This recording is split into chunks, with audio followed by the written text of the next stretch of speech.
ആഴ്ചകളും മാസങ്ങളും നീണ്ട ചർച്ചകൾക്കൊടുവിൽ ഞങ്ങളിതാ മൂന്നാറേക്ക് ട്രിപ്പ് പോവുകയാണ്. അപ്പോൾ എന്താണ് ഈ മൂന്നാറേക്ക് പോകാൻ ഇത്ര പാടുന്നതായിരിക്കും എല്ലാവരും ചോദിക്കുന്നത്. ഈ പാടെന്ന് പറഞ്ഞാൽ നമ്മുടെ ഫാമിലിയിൽ എല്ലാവരും കൂട്ടിച്ചേർക്കൽ തന്നെയാണ് ഭയങ്കര പാട്. ചില സമയങ്ങളിൽ അവർ അവൈലബിൾ ആയിരിക്കുമല്ലോ, ഒന്നാമത് അവധി സമയമല്ലല്ലോ, നവംബറാണ്. ഈ ട്രിപ്പ് ഈ സമയത്ത് പോകാണ്ടായ കാരണം എന്ന് പറഞ്ഞാൽ കഴിഞ്ഞ തവണ ഞങ്ങൾ തിരുപ്പതി പോയപ്പോൾ കുറേ പേരെ കൊണ്ടുപോകാൻ പറ്റിയില്ല. അന്ന് ഞങ്ങൾ ഈ ദർശനം ബുക്ക് ചെയ്യാതെ, ഹോട്ടൽ ബുക്ക് ചെയ്യാതെയാണ് ഞങ്ങൾ തിരുപ്പതി പോയത്. അന്ന് ഞങ്ങൾ സത്യത്തിൽ ആ തിരുപ്പതിയിൽ പെട്ടു. ഒരു 10-12 മണിക്കൂർ ഞങ്ങൾ ക്യൂവിലും ആ വലിയ ഹാളിലൊക്കെ ഇട്ട് കഴിയേണ്ടി വന്നു. അന്ന് ഞങ്ങൾ അവിടെ വെച്ചൊരു തീരുമാനം എടുത്തു, നമുക്ക് അമ്പലം അല്ലാതെ നമുക്ക് വേറെ എവിടെയെങ്കിലും ഒരു 1 ഡേ ട്രിപ്പോ അല്ലെങ്കിൽ ഒരു ദൂര സ്ഥലങ്ങൾ കൊടൈക്കനാൽ പോലുള്ള സ്ഥലത്ത് പോകാമെന്നുള്ള ഒരു ധാരണ ഉണ്ടായിരുന്നു. അപ്പോൾ അന്ന് തുടങ്ങിയ പ്ലാന് ഇപ്പോഴാണ് സെറ്റാണ്. ഇപ്പോൾ 2024 നവംബറായി. അപ്പോൾ ഞങ്ങൾ നേരെ ട്രാവലറിലേക്ക് കടങ്ങുകയാണ്. ഈ വരുന്നതാണ് ആനന്ദ്, ഈ ട്രിപ്പിൻ്റെ കോർഡിനേറ്റർ. എൻ്റെ ആൻറ്റിയുടെ മോനാണ്. കൂടെ ഉള്ളത് അമൃത, എൻ്റെ വൈഫാണ്. ഞങ്ങളെല്ലാവരും കൂടി ഇന്ന് ട്രാവലറിലേക്ക് കയറി സാധനങ്ങളൊക്കെ എടുത്ത് വെച്ച് ട്രാവലറിൽ കയറി ഞങ്ങൾ യാത്ര തുടങ്ങുകയാണ്. എന്തോ ശനിയാഴ്ചയും ഞായറാഴ്ചയും സാധാരണഗതിയിൽ ഭയങ്കര തിരക്കുണ്ടാവാറുണ്ട്. പക്ഷേ ഈ തവണ റോഡ് വിജനമായിരുന്നു. നമ്മൾ മൂന്നാർ എത്തുന്ന വരെ ശരിക്കും പറഞ്ഞാൽ റോഡ് കാലിയായിരുന്നു എന്ന് വേണമെങ്കിൽ പറയാം. അപ്പോൾ നമ്മൾ ഏകദേശം മൂന്നാർ എത്തിക്കഴിഞ്ഞിട്ട് അവിടുന്ന് ആനച്ചാലിലുള്ള വൈൽഡ് സോൺ റിസോർട്ടിലാണ് ഞങ്ങൾ റൂം എടുത്തേക്കുന്നത്. ഒരു പൂൾ വില്ലയാണ്. ഞങ്ങൾ മൂന്നാർ കിട്ടുമെന്ന് നോക്കി, പക്ഷേ ബഡ്ജറ്റും പിന്നെ അവിടെ അവൈലബിലിറ്റി ഒന്നും അല്ലാത്ത കാരണം ഞങ്ങൾ മൂന്നാർ എടുത്തില്ല. അവിടുന്ന് ആനച്ചാലിലാണ് നമുക്ക് പറ്റിയ ഒരു കൺവീനിയൻ്റ് ആയിട്ടുള്ള ഒരു ഇത് കിട്ടിയത്. അങ്ങനെ ഞങ്ങൾ മൂന്നാർ ടൗൺ എത്തി. മൂന്നാർ ടൗണിൽ നിന്ന് ഞങ്ങൾക്ക് കുറേ ഗ്രില്ലിനുള്ള സാധനങ്ങളും പിന്നെ കരിയൊക്കെ എടുക്കണമായിരുന്നു. എൻ്റെ നല്ല മഴ കാരണം ഞാൻ പുറത്തേക്ക് ഇറങ്ങിയില്ല. എൻ്റെ വൈഫും പിന്നെ ആനന്ദും ബീച്ചേനും വിജയും മരും അവരെല്ലാവരും കൂടി ചേർന്ന് ടൗണിലേക്ക് ഇറങ്ങി അവിടെ നിന്ന് കുറച്ച് സാധനങ്ങളൊക്കെ മേടിച്ച്, കോഴി മേടിച്ച്, കരി മേടിച്ച്, അങ്ങനെയുള്ള കുറേ സാധനങ്ങളൊക്കെ മേടിച്ച് അവർ വണ്ടിയിലേക്ക് തിരിച്ചു വന്നു. അപ്പോൾ നമുക്ക് ആ ടൗണിലുള്ള വീഡിയോസൊന്നും എടുക്കാൻ പറ്റിയില്ല. അങ്ങനെ ഞങ്ങൾ ആനച്ചാലിലേക്ക് തിരിക്കണതാണ്. ഞങ്ങളെന്തായാലും ആനച്ചാലിലെത്തിയിട്ട് നേരെ ഞങ്ങൾ ഡ്രസ്സൊക്കെ മാറിയിട്ട് ഞങ്ങൾ താഴേക്ക് ഇറങ്ങി. സ്വിമ്മിംഗ് പൂളിൻ്റെ അടുത്ത് തന്നെ അവിടെ ഒരു ഡൈനിങ് ഏരിയ ഉണ്ടായി. ഡൈനിങ് ഏരിയയിൽ നമുക്ക് ഈ ചിക്കൻ വെക്കാനുള്ള സെറ്റപ്പ് ചെയ്യണം. അപ്പോൾ അതിനുള്ള മസാല ഞങ്ങൾ ഓൾറെഡി മൂന്നാറിൽ നിന്ന് മേടിച്ചിട്ടുണ്ടായി. ആ മസാലയും കാര്യങ്ങളും പിന്നെ കുറച്ച് പച്ചക്കറി അരിയാൻ, പിന്നെ സവാള അരിയാനും കാര്യങ്ങളൊക്കെ ഉണ്ടായി. പിന്നെ ഞങ്ങൾ മുട്ട മേടിച്ചിട്ടുണ്ടെന്ന് പറഞ്ഞല്ലോ, അപ്പോൾ അതിനുള്ള സവാളയും കാര്യങ്ങളൊക്കെ അരിഞ്ഞുകൊണ്ടിരിക്കണമായിരുന്നു. ആ സമയത്ത് കുറേ പേര് വെള്ളത്തിൽ ചാടി. പിന്നെ കുഞ്ഞച്ചൻ്റെ ആ സ്പീക്കർ, അതായത് പുള്ളി ലൈറ്റ് ആൻഡ് സൗണ്ട് ചെയ്യുന്നുണ്ട്, ബാബു കുഞ്ചൻ. അപ്പോൾ അതിൻ്റെ സ്പീക്കർ എടുത്ത് ഞങ്ങൾ വണ്ടിയുടെ ഉള്ളിൽ വെച്ചിട്ടുണ്ടായി. നേരെ അതൊക്കെ എടുത്തിട്ട് വന്നിട്ട് ഞങ്ങൾ അവിടെ അടിച്ചു പൊളിച്ച് പാട്ടൊക്കെ വെച്ച് നല്ല കളിയും കാര്യങ്ങളൊക്കെ ആയിരുന്നു. അപ്പോൾ അത്യാവശ്യം എല്ലാവരും വെള്ളത്തിലൊക്കെ ഇറങ്ങി. ഞാൻ ആ സമയത്ത് ഇറങ്ങിയില്ല, ഞാൻ കുറച്ച് കഴിഞ്ഞപ്പോഴേ ഇറങ്ങി.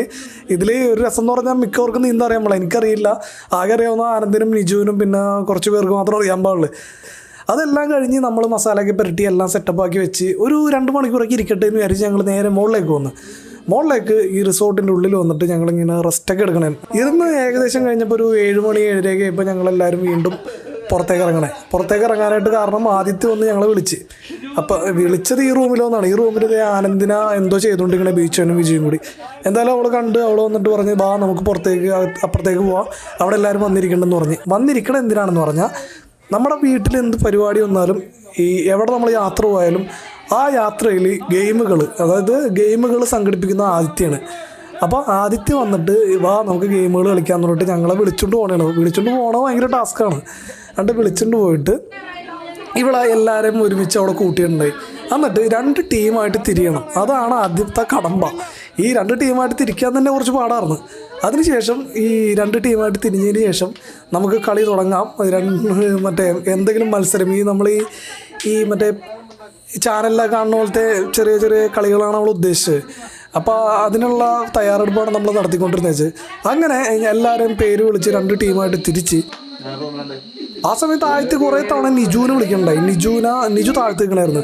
ഈ കാരണം എന്ന് പറഞ്ഞാൽ നിജു ഈ 7 മണി 7:30 സമയമായപ്പോൾ അവൻ പറഞ്ഞു ബാ നമുക്ക് ചിക്കൻ സെറ്റാക്കാമെന്ന് പറഞ്ഞു. കാരണം അവൻ എന്നെ കുറേ തവണ ഒന്ന് വിളിക്കണ്ടായി, ചിക്കൻ സെറ്റാക്കണം എന്നാലും അത് തീരുള്ളൂ എന്ന് പറഞ്ഞു. അപ്പോൾ ഞാനും ഇങ്ങനെ നിൽക്കണമായിരുന്നു. ഞാനിവിടെ വീഡിയോ എടുത്തുകൊണ്ട് നിൽക്കണോണ്ട് നമ്മളത് അത്ര ശ്രദ്ധിച്ചില്ല. പക്ഷേ കുറേ കഴിഞ്ഞപ്പോൾ അവൻ മുകളിലേക്ക് വന്നിട്ട് പറഞ്ഞു വന്നം നമുക്കത് ചെയ്തില്ലെങ്കിൽ ചിക്കൻ വെക്കൽ ഭയങ്കര വൈകിപ്പോകുമെന്ന് പറഞ്ഞു. അപ്പോൾ ഞാൻ അവനെ വിളിച്ച് നീ തൽക്കാലം മുകളിലേക്ക് പോകാം, നമുക്ക് ഈ ഗെയിം കുറച്ച് നേരം കളിച്ചിട്ട് നമുക്ക് പോകാമെന്നുള്ളൊരു സെറ്റപ്പിൽ ഞാൻ അവനെ തിരിച്ചു വിളിച്ച് മുകളിലേക്ക് കൊണ്ടുവന്നു. അങ്ങനെ ഏകദേശം എല്ലാവരും ആയിട്ടുണ്ട്. അപ്പോൾ ഗെയിമുകൾ തുടങ്ങണേണ്. നിജവും വന്ന് അങ്ങനെ ഗെയിമുകൾ വീണ്ടും തുടങ്ങാൻ പോണേണ്. അപ്പോൾ ഈ ഗെയിം എന്ന് പറഞ്ഞാൽ നമ്മൾ ഈ കണ്ണ് പൊത്തിയിട്ട് ഒരു 2 കറക്ക് ഇറക്കിയിട്ട് കണ്ണ് പൊത്തി നമ്മൾ നേരെ പോയിട്ട് ആ കുപ്പിയുടെ പൂള് തട്ടിക്കളയണം. അതാണ് ഗെയിം.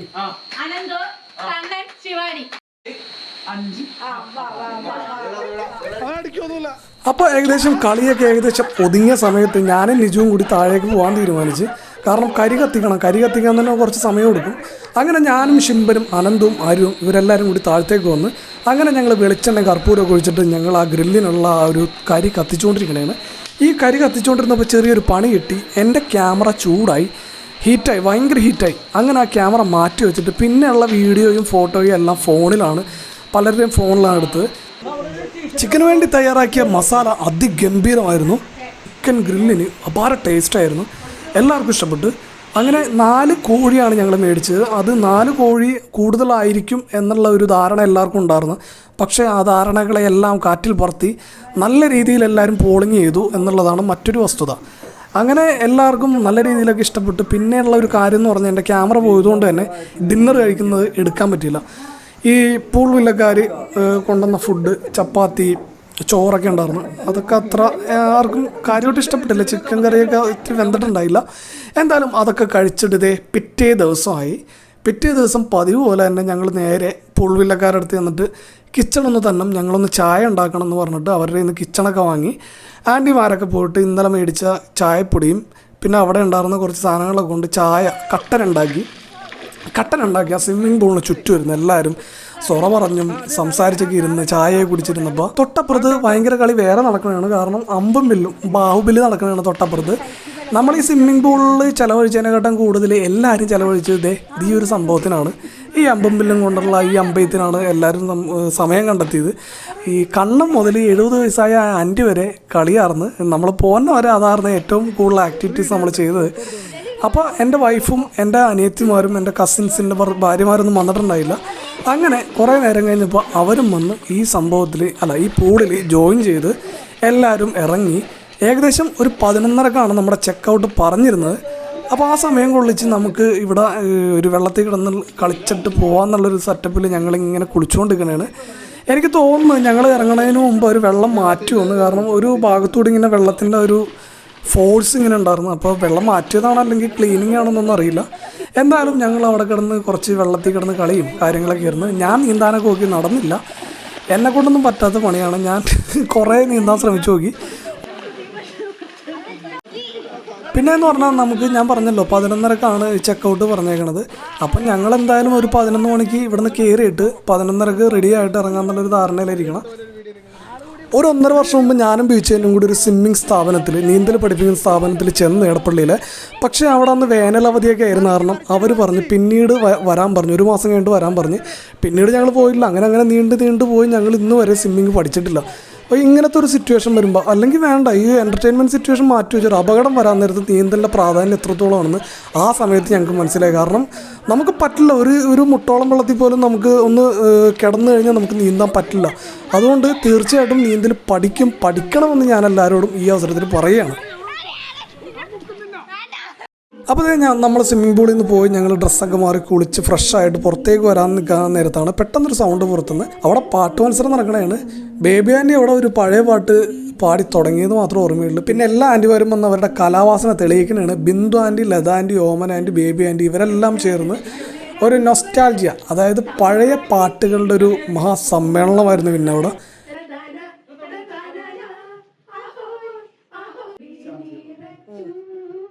അങ്ങനെ നമ്മൾ ചെക്കൗട്ട് അടിച്ച് പോകാനുള്ളൊരു പ്ലാനിൽ നിൽക്കാൻ നേരത്ത് നമ്മളെല്ലാവരും കൂടി ആ ഫ്രണ്ടിൽ നിന്നൊരു ഫോട്ടോ എടുക്കണമെന്നുണ്ടായി.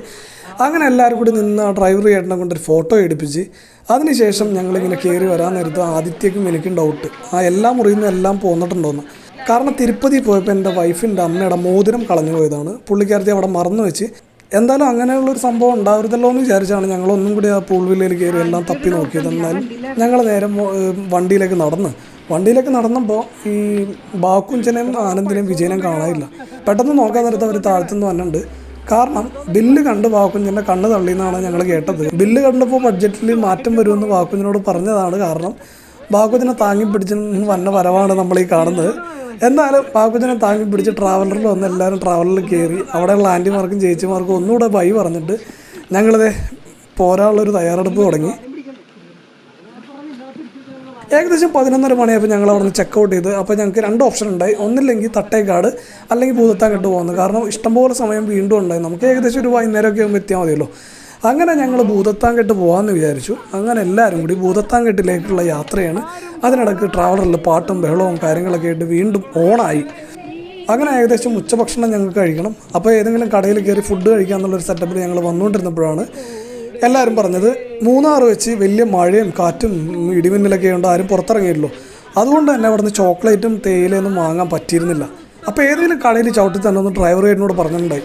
ഞങ്ങളപ്പോൾ ഒരു ചോക്ലേറ്റ് കടയുടെ മുമ്പിലെത്തി. ഞങ്ങൾ അവിടുന്ന് ചോക്ലേറ്റും മിഠായും അങ്ങനെയുള്ള കാര്യങ്ങളൊക്കെ അവിടുന്ന് മേടിച്ച് അതിനുശേഷം തൊട്ടപ്പുറത്ത് തന്നെ മറ്റേ ഗവൺമെൻറ് നടത്തുന്ന എന്തോ ഒരു തേയിലയുടെ ഒരു സ്ഥാപനം ഉണ്ടായി. അവിടുന്ന് തേയിലയും പിന്നെ ചുക്ക് കാപ്പി അങ്ങനെയുള്ള സാധനങ്ങളൊക്കെ മേടിച്ചിട്ട് ഞങ്ങൾ വീണ്ടും വണ്ടിയിലേക്ക് വന്ന് കയറി. അവിടുന്ന് കുറച്ച് ഫോട്ടോസ് കൊടുത്തു.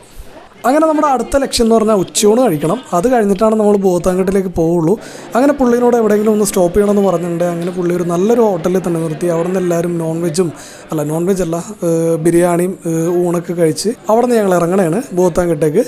ഒരു 4:30-5 മണിയായപ്പോൾ നമ്മൾ ഭൂത്താൻകെട്ട് എത്തിയതും എൻ്റെ ക്യാമറയുടെ 2 ബാറ്ററിയും ചാർജ് തീർന്നു പോയി. എന്നാലും നമ്മൾ അവിടെയുള്ള എല്ലാവരുടെയും മൊബൈലിൽ ഫോട്ടോസും വീഡിയോസൊക്കെ എടുത്ത് നമ്മളവിടെ കുറച്ച് നേരം സ്പെൻഡ് ചെയ്ത് പിന്നെ നമ്മൾ പഴയ ഭൂതത്താൻകെട്ടിൻ്റെ ആ സൈഡിലേക്ക് പോകാനായിട്ട് നമ്മൾ ടിക്കറ്റ് എടുക്കാനായിട്ട് അങ്ങോട്ട് ചെന്നപ്പോൾ അവർ പറഞ്ഞ് ടിക്കറ്റിൻ്റെ സമയം കഴിഞ്ഞ്. കാരണം ബാക്കി എല്ലാവരും റിട്ടേൺ നടന്നു വന്ന സമയത്താണ് നമ്മളവിടെ എത്തിയത്. അതുകൊണ്ട് എല്ലാവരും കൂടി അതിനുള്ളിലേക്ക് കയറാനുള്ളൊരു അവസരം നഷ്ടപ്പെട്ടു. എന്നാലും കുഴപ്പമില്ല, നമ്മളെല്ലാവരും ഹാപ്പിയാണ്. ഞങ്ങൾ അവിടെ നിന്ന് ചായയൊക്കെ കുടിച്ചിട്ട് ഞങ്ങൾ എടപ്പള്ളിക്ക് വരാനുള്ള തയ്യാറെടുപ്പ് തുടങ്ങി. എന്തായാലും ഞങ്ങളുടെ ഈ ഒരു ചെറിയ ട്രിപ്പ് വളരെ മനോഹരമായിരുന്നു. ഒന്നും പറയാനില്ല. 25 പേരുള്ളെങ്കിലും നല്ല ഹാപ്പി ആയിരുന്നു എല്ലാവരും. വരുന്ന 17-ാം തീയതി ഞങ്ങൾ കൂട്ടുകാരെല്ലാവരും കൂടി ലക്ഷ്മി എസ്റ്റേറ്റ് മൂന്നാറിലേക്ക് യാത്ര പോകുന്നുണ്ട്. ആ വീഡിയോയുടെ വിഷ്വൽസും എക്സ്പ്ലനേഷനും എല്ലാം കൃത്യമായി നിങ്ങളുടെ മുന്നിലേക്ക് എത്തിക്കുന്നതാണ്. എന്തായാലും ആദ്യത്തെ വ്ളോഗാണ്, അതിൻ്റേതായ തെറ്റുകുറ്റങ്ങളൊക്കെ ഉണ്ട്. ഞാൻ ഈ വോയിസ് ഓവർ ഈ പല വീഡിയോയ്ക്കും വേണ്ടി തന്നെ വേറൊരു ചാനലിന് വേണ്ടി ചെയ്തിട്ടുണ്ടെങ്കിലും ആദ്യമായിട്ട് ഇതുപോലെ വോയിസ് ഓവർ വ്ളോഗിന് വേണ്ടി കൊടുക്കുന്നത് ഇപ്പോഴാണ്. അതുകൊണ്ട് എല്ലാവർക്കും നിങ്ങൾക്കും ഇപ്പോൾ മനസ്സിലായിട്ടുണ്ടാകും ഇത് കുറേ സാധാരണ വ്ളോഗിൻ്റേതായ രീതിക്കല്ല ഇത് പോയിരിക്കുന്നത്. എന്തായാലും അടുത്ത വീഡിയോയിൽ കാണുന്നവരെ അടുത്ത ലക്ഷ്മി എസ്റ്റേറ്റിൻ്റെ കാഴ്ചകളുമായി ഞാൻ നിങ്ങളുടെ മുന്നിലേക്ക് എത്തും. അതുവരെ എല്ലാവർക്കും ബൈ.